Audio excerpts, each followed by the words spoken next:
Hey there, welcome to day 161 of our 365-day challenge, our BU 365-day challenge. To do one thing every day that improves us, makes us better, somehow makes us a better version of ourselves, a continually improving, always moving forward, better version of ourselves. So we've been talking about the SOAP framework with respect to the relationship area of our life.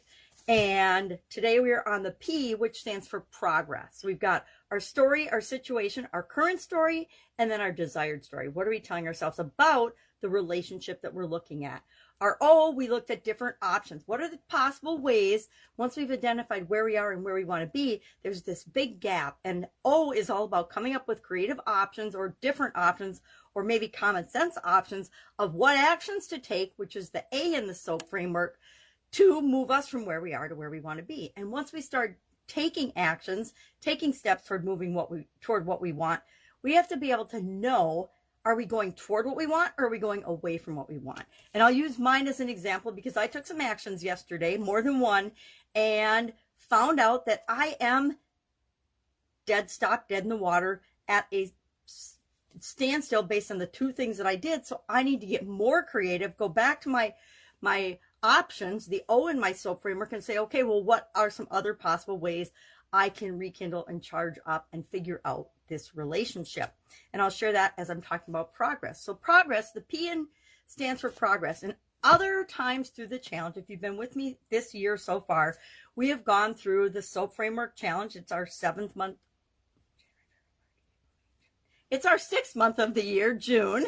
And so 5 times already, we have come up with different tools that we use for determining if we're making progress, if we're getting closer toward what we want or further away from what we want.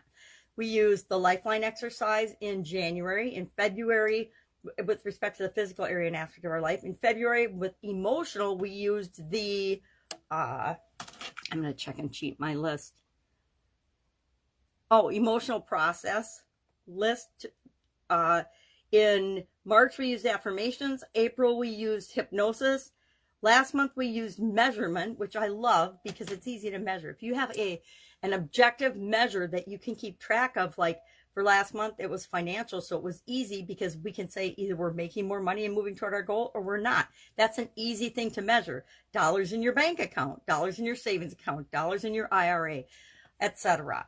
But relationships are a little bit harder to measure. So our tool today is going to be what I call evidence. And it can be subjective evidence like a measurement, or it can be, I always say the wrong thing when I mean objective. Objective means I can touch it, I can hold it. It's like physics versus chemistry. Chemistry is sometimes subjective, whereas physics is objective. It's physical. It follows science and measurements and things. Objective means I can clearly see, and a lot of people would agree to the results because you've measured them, you've done a scientific experiment, etc. So when we can find objective evidence, great. Otherwise, a lot of times it's subjective. It's just a scale that we make up of our own of how do we feel about this? Do we feel like we're moving closer to our objective, or do we feel like we're not? I feel like the action steps I took yesterday, I'm in the same position as I was yesterday.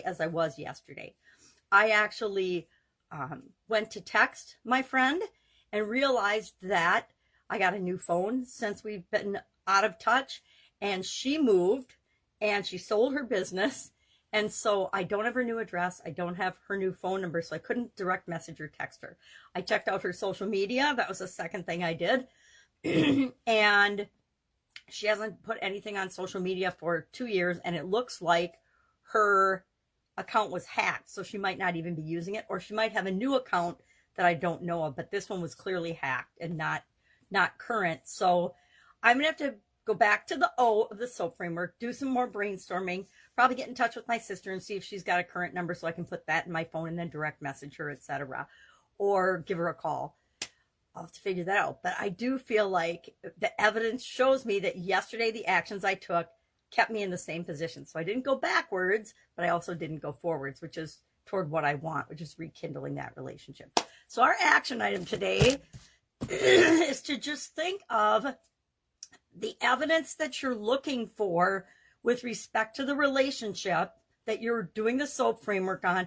What kind of evidence are you going to be aware of and take note of that indicates to you whether you're moving closer to the relationship you want or further away from the relationship you want? And we always want to be just moving a little bit toward it, right?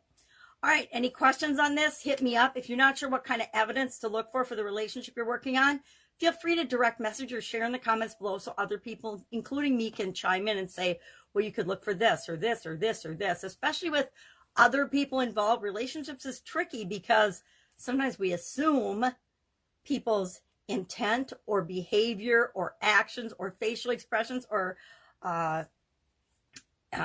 the words they say, sometimes we misinterpret them. So we want to be a little more careful with our evidence. Maybe just one piece of evidence doesn't mean everything.